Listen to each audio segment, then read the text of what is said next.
భువన కరుణాకర్ రెడ్డి గారు ఓపెన్ గా చెప్తున్నారు, మేము ఆ డిక్లరేషన్ అమలు చేయలేదు మా హయాంలో, సో మేము ఎప్పుడు అమలు చేయలేదు, రోజుకి 200 మంది వస్తున్నారని చెప్పారు.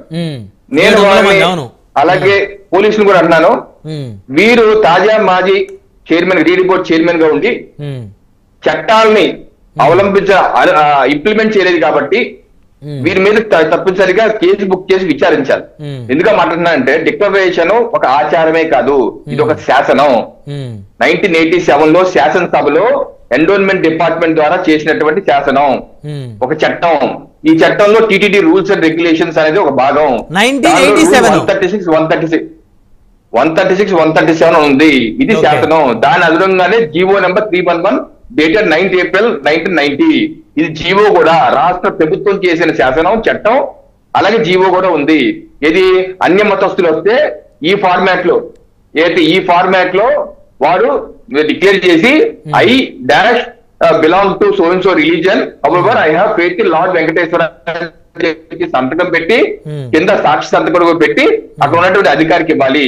అధికారికి ఇచ్చాక అధికారి రూల్ 137 ప్రకారం, ఇది రూల్ 137, అధికార రూల్ 137 ప్రకారం చూసుకొని ఆయన అనుమతిస్తే వెళ్ళాలి, అనుమతించకూడదు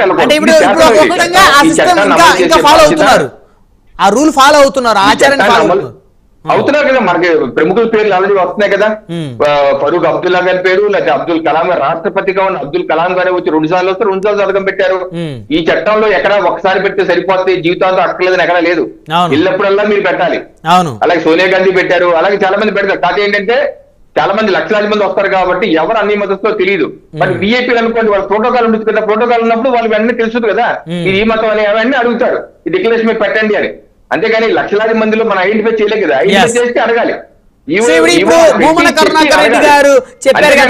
అందుకే అన్నాను, ఎందుకంటే ఒక తాజా మాజీ చైర్మన్ గా ఉండి నేను ఈ చట్టాన్ని ఇంప్లిమెంట్ చేయలేదు, నాకు తెలుసు 700 మంది వచ్చి అయినా చేయలేదు అంటే అది నేరం కదా, క్రైమ్. క్రైమ్ కాబట్టి ఈ మస్ట్ బి ఇన్వెస్టిగేటెడ్, ఈ మస్ట్ బి ప్రాసిక్యూటెడ్, అతని మీద కేసు పెట్టాలి, విచారించాలి. స్వామివారి మీద గౌరవం లేదు, భక్తి లేదు, సిస్టమ్ ఫాలో అవ్వలేదని అనుకోవాలి. నిన్న మార్నింగ్ ఆయన ప్రెస్ మీట్ లో మేము డిక్లరేషన్ పెడతాం, సంతకం పెట్టాం, ఎవరి చూస్తాడు అంటే అక్కడ ప్రెస్ వారు అడిగారు, సార్ ఇప్పుడు వరకు 5 ఏళ్ల పాటు మీరే అధికారంలో ఉన్నారు కదా, మరి ఈ చట్టం ఉందని తెలుసు కదా మీకు, ఈ చట్టాన్ని జీవోని మీరు క్యాన్సిల్ చేస్తూ ఇంకో జీవో ఇచ్చేస్తే పోయేది కదా సార్, ఈ గొడవ ఉండేది కదా అన్నారు. అప్పుడు ఆయన ఏమన్నారు తెలుసా, ఇప్పుడు చెప్తావేంటి, అప్పుడు చెప్పుకుంటే తీసేద్దాం కదా అన్నట్టు. అంటే ఏం మాట్లాడుతున్నారో కూడా అంటే వీళ్ళకి అడ్డొస్తే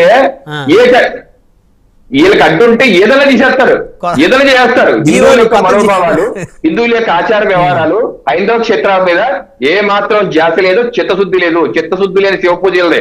అంతేగాని మీరు ఇదే గోముఖ వ్యాఘ్రాల్లో తయారయ్యారు. చట్టం అంటే పీకేసేవాడు అంట, ఇప్పుడు చెప్తున్నాడు, అప్పుడు చెప్తే పీకేసేవాడు. లైవ్ లో చెప్పాడు ఆయన, సాక్షి ఛానల్లోనే చూశాను, లైవ్ లో చెప్పాడు ఆయన.